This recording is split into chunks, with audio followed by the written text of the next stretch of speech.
Hello guys, welcome to another video of Nerdy Tech Tips channel. Today we're going to be learning how to set up remote desktop services and how to set up two-factor authentication. And I will also show you end of the video how to set up a firewall for your home network. And don't forget to like and subscribe.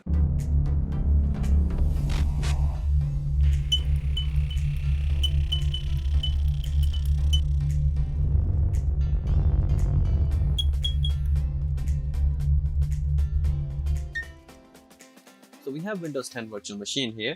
We click on this yellow folder, then go to this PC, right click on empty space, go to remote settings and allow remote connections.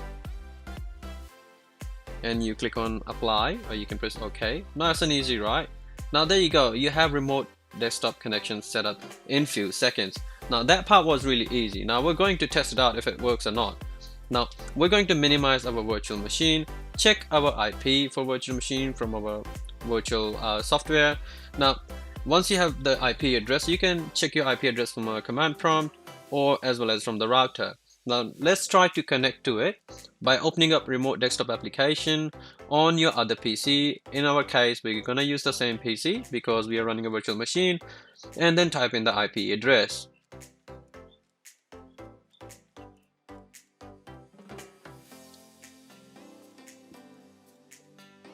Now we're going to click connect, and as soon as we hit connect, as you can see, it's asking for a username and password. It means it's working, but we're not going to log in. First of all, we're going to set up two-factor authentications. So I'm going to quickly show you how to set up two-factor authentication. I know I'm a bit fast here, so I'm going to slow down on the next part because this part was really easy, but there are a few steps involved to set up two-factor authentication. To set up two-factor authentication, you need to head to Duo login website. Now they offer two-factor authentication for many other applications or platforms. So as you can see, we are on Duo website. Over here you need to create an account if you do not have an account. I will assume if you want to learn how to set up two-factor authentication, haven't done it before, you obviously do not have an account. So you're gonna go ahead and create a free account here. Now it says it's a free trial for 30 days, but don't worry, it's not gonna expire after 30 days. That free trial includes push notifications for totally free. It's gonna be working forever for you, so it's totally free for forever. Basically, push notifications are free. So we're gonna go ahead and look at some features, whatever features you choose. In my case, I'm happy with the free one.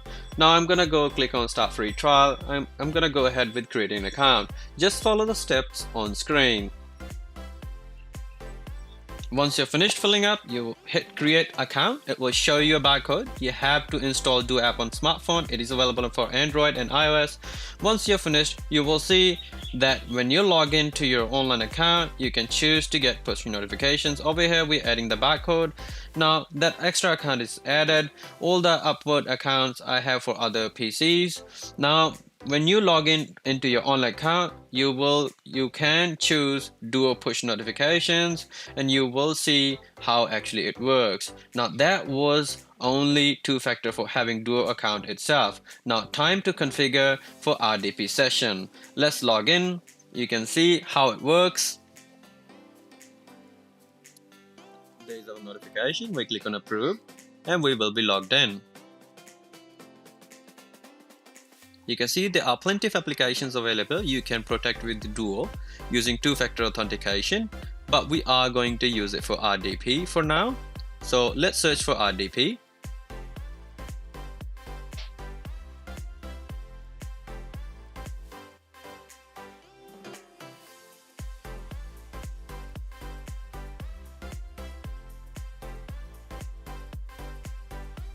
As you can see, after playing a little bit dumb over here, I didn't really realize that I had to go to the second search box. I was searching at totally wrong place. Now when I type RDP here, you can see Microsoft RDP application is coming here. All you need to do is click on protect.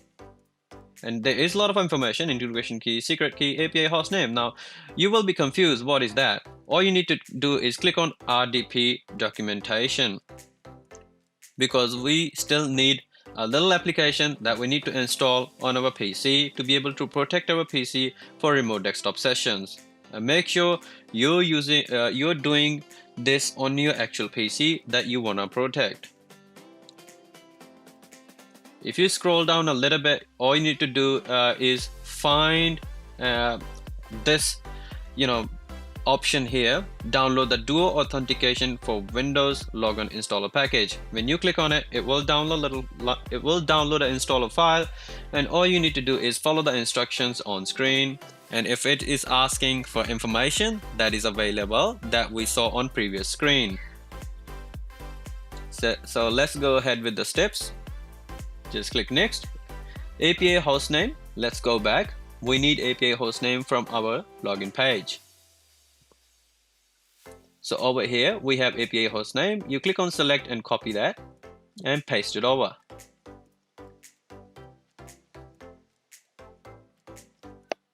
And click on next.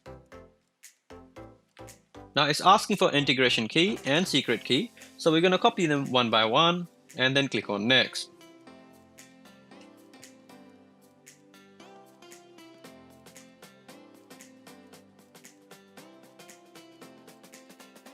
So click on next. You can check the only prompt for Duo authentication when logged in via RDP. We do need to check that box, but you can also uncheck bypass Duo authentication when offline if you don't want to use fail open, but I will recommend you to just leave it checked. It totally depends on you. If your internet goes down, you won't be able to log in, just to let you know. So you hit next and then enable smart card if you got smart card support, but we don't have that at the moment, so we're going to go click on next and install. So we're going to click finish. As you can see, it's all done. Now two-factor authentication has been installed. If you try to log in, it will ask you to log in using two-factor authentication, but you might not be able to log in yet because there are no users actually configured. You have to add a user. Now make sure when you're adding a user, your user account name should match a username on Duo website. So when you click on add user, as you can see, it was Nerdy Tech Tips. I'm going to type same username here, Nerdy Tech Tips, and click on add user. Now we are not quite done yet. We need to either send an enrollment email, and by typing an email address of the user here, or you can add manually a device and send a text message to enroll into an app, so they can use two-factor authentication Duo app. As you can see, there's nothing else you need to change. You click on save changes, and here's the option to send enrollment email. And once you've done that, I will show you what kind of email you receive. Let's go to the email account inbox, and here is the email, Duo Security Enrollment. Now you have to open that email account and open that email address or email that you have received on your phone, tablet, or other device that you want to use for two-factor authentication.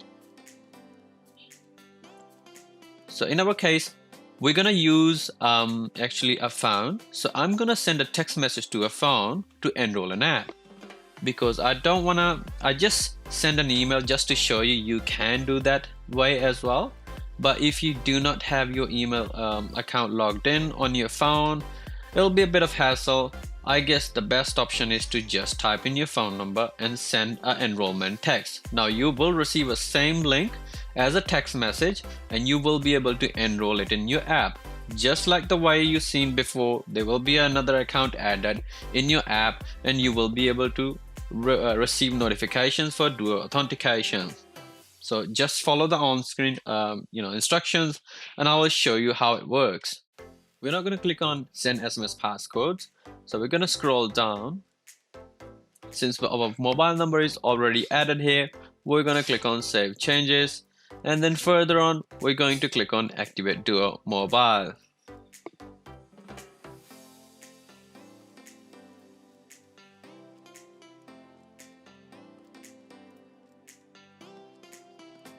As you can see, we have an option now, generate Duo mobile activation code. What it does is when you click on it, it will send you an SMS. It will be activation code or activation instructions via an SMS. You click on send instructions via SMS, and then you go onto your phone and open up that message that you received. Click on the link that you received. It will automatically take you to do a mobile app, and it will add that two-factor authentication into that app again. As you've seen previously on my screen, if you haven't skipped this video, you will know what I'm talking about and how actually it works. Now I have configured it. I'm going to minimize the browser, and now I'm going to minimize this virtual machine. Now what we're going to do is test the remote desktop connection. Now this time we're going to log in. Once you type in the IP address as we see here, 192.168.50.16, and click on connect, it will ask you a username and password. So we're going to type in Nerdy Tech Tips and the password that I have configured. And once I click OK, it should send me a notification on my phone. So I received the notification already, even though I haven't been able to see the screen. As you can see, now I can see the screen. I have received the notification. When I click approve, I should be able to get into my desktop. So as you can see, that part is already done. So we have set up remote desktop session completely and successfully, and also we have configured two-factor authentication. Now our third step is to mask our public IP, so we can log into our remote desktop sessions on public places or using public Wi-Fi, which is not really recommended. But if you do want to, what I will advise you to do is mask your public IP with DNS address. So I will show you what DNS service you can use. I personally use NoIP, so let's go to NoIP website and let's mask our IP address. I will show you step-by-step guide how it's done. Let's go to our browser, type in Google search NoIP. Once you type in NoIP, you will see our very first result will be noip.com. So you click on that, it will take you to the website. Now whatever DNS address you want for your public IP, you can actually try that out before you even sign up for them. So over here we're going to test if we have nerdy.ddns.net available. Let's see if it is available.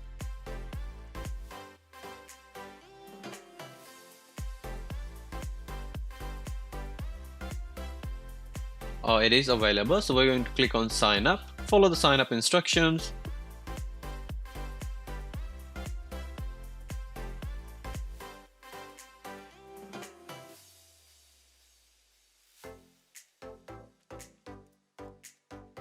Once you have successfully created the account, as you can see, our public IP is on the right hand side of the screen.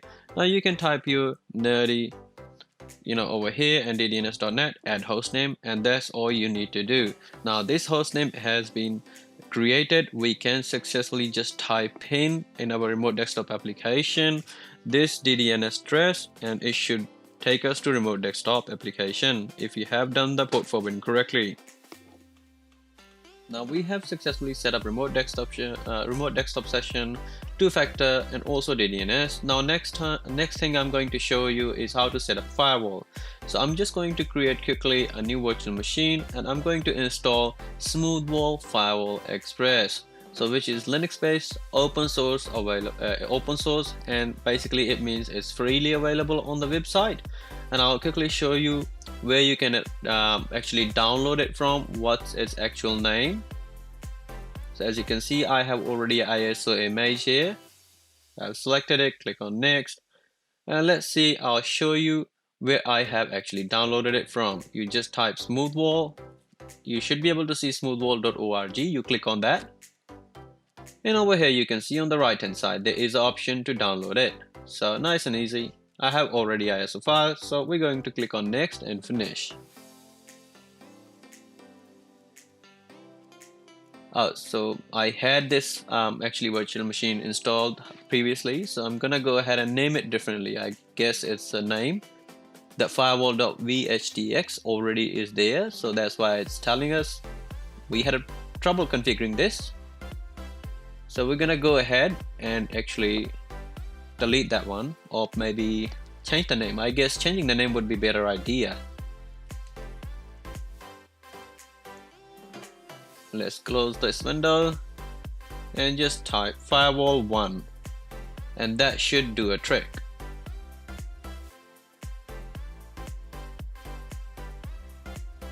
So just as we expected, it is working. So we're going to go ahead and change some settings. We're going to assign some more processors so it's a bit faster to install firewall, because I have plenty of processors to spare, but 1 or 2 would be enough. And also I'm going to add a piece of hardware which will be a network adapter. As you can see, by default there is a network adapter which is WAN. Next one is LAN. So the basic idea behind LAN and WAN is basically my internet connection. LAN, it would be my local area network, which will be coming behind my network. So I'm gonna add this work machine behind my firewall. So I'm gonna show you how can I access internet, and it's coming through my firewall, which is being monitored. I can block traffic, I can block whatever I want to. It will basically make my machine more secure. So the idea of showing you guys that is basically having a firewall at home, and whatever PC you're using to do a remote desktop session to your work machine, you should be behind the firewall. So that's why I'm showing you this, how to set up a firewall. And basically you need 2 network adapters to use firewall. So just follow the on-screen instructions how I did this. I'm just going to fast forward this video a little bit so you guys can see there's nothing really needs to be done. And after that, once you have finished setting up your time and stuff, enter the name of your machine. It will be like a host name, and over here you can choose the settings. You can read the description what you want to do, you will know. And under network configuration type, it will tell you how many cards, basically you should know how many cards you have. I have 2 cards, so I've chosen green and red. Now I'm gonna assign those physical cards. In this case, I do have 2 virtual cards, which is one internal and one is external. External is WAN, basically to access internet, and internal is local area network. So whatever PC that I'm going to be using, it will be behind firewall if I connect it through LAN card. So basically I do have physical 2 cards, but I do not intend to use it. So I just created 2 virtual cards just to show you guys quickly an example, because I do not have a spare PC here. I only have a virtual machine, which is work machine where we were working before. So once you have assigned interfaces, do not get confused what interface is what. Once you go ahead and click on assign IP or addressee settings, it will automatically show you. If it's asking for an IP, you just type an IP, which will be a basically IP address pool for your LAN network. And the second interface, when I have chosen, as you can see, it is asking me how firewall is going to get an IP. So basically we're going to use DHCP service from my router, so I've selected that. Now you know that what card is for what. Now make sure nothing is connected to your LAN card, but also make sure you do have internet connection or a WAN connection coming to your other card, so that way it will be able to tell you what connection requires DHCP service that is outside the network. So basically that will be basically your connection for outside network. And over here you can choose primary DNS, whatever DNS you want to choose. I'm putting the Google one, and I'm going to put default gateway, which is my router IP. So now after that, we have finished with these settings.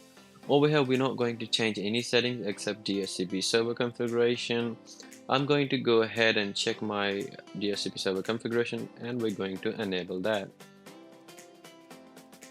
So we are done with this. Now over here you need to enter an admin password, because this is the password you will be needing when you want to log in using a web browser. So write that password down somewhere safe so you can remember it, and hit OK. Now this is a root password. If you want to log in as a root user on a command line interface, this is the password that you need to use.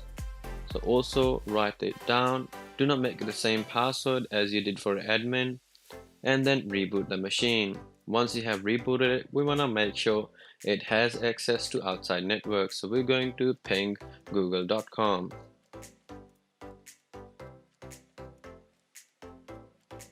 As you can see, no issues here. We do have access to outside network.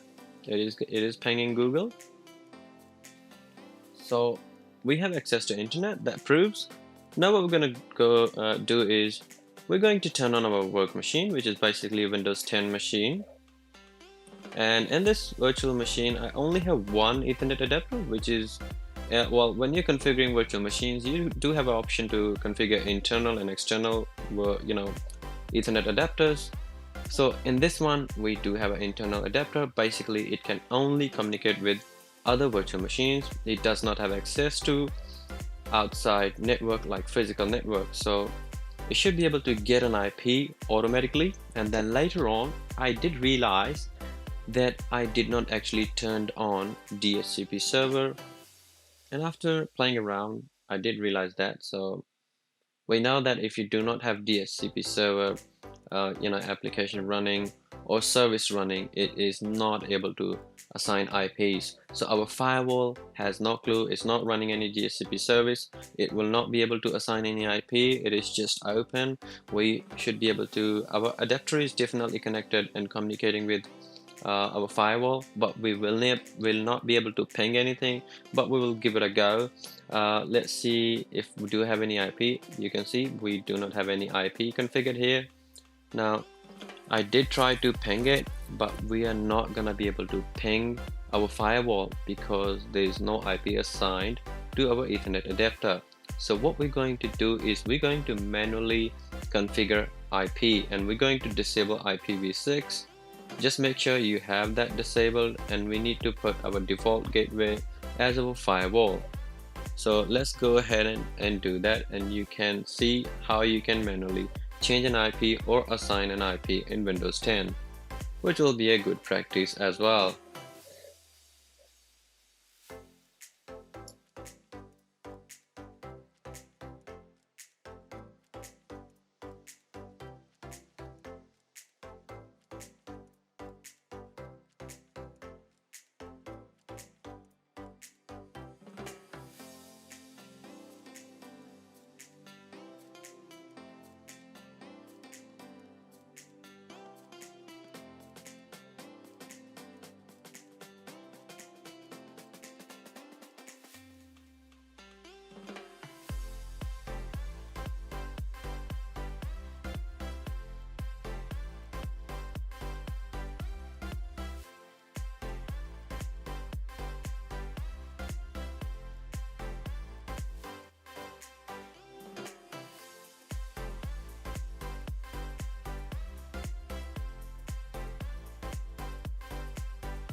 As you can see, as soon as I finished configuring IP and DNS, I did not fast forward this video. So this is how I'm doing it.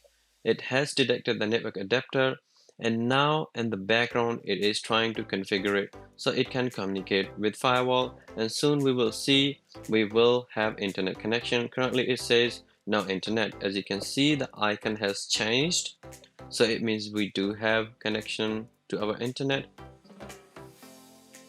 And let's see under IPv config. As you can see, our IP address is showing up now, and you can see it does say internet access. Now it's so wonderful, we are using internet through our firewall. So we're going to do a couple of tests. First of all, we're going to try to access Google. Wonderful, it's working. It is working through our firewall. Now you can also do some other things, like if you're concerned about your speed, you can do a speed test. But first we're going to log in into web interface just to show you guys how it works. Now over here I did try to type an IP, but by default web interface does work on 81 port for this firewall. And we're going to type in our admin password as we configured in our firewall during installation process. You can see this is a web interface for Smoothwall Firewall Express. There is a lot of options here. There's a lot of documentation available on their website. Feel free to go on their website, because I didn't made any video regarding how to configure further, because there is already a lot of support available on the community platforms. So feel free to check them, because there is an update.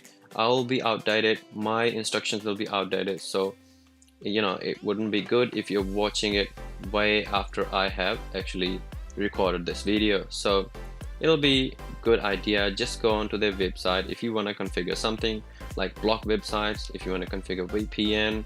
There is a lot of other things like external access. Currently you can access this web interface just in a client PC, which is behind the firewall, but if you want to access it outside the network, you can configure external access. I believe that's what it is for. So if you like this video, please subscribe to my channel for more videos, and if you have any suggestion, comment down below.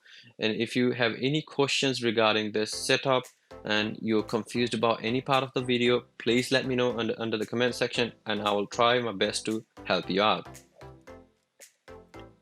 Well, you guys have a good day. Bye for now.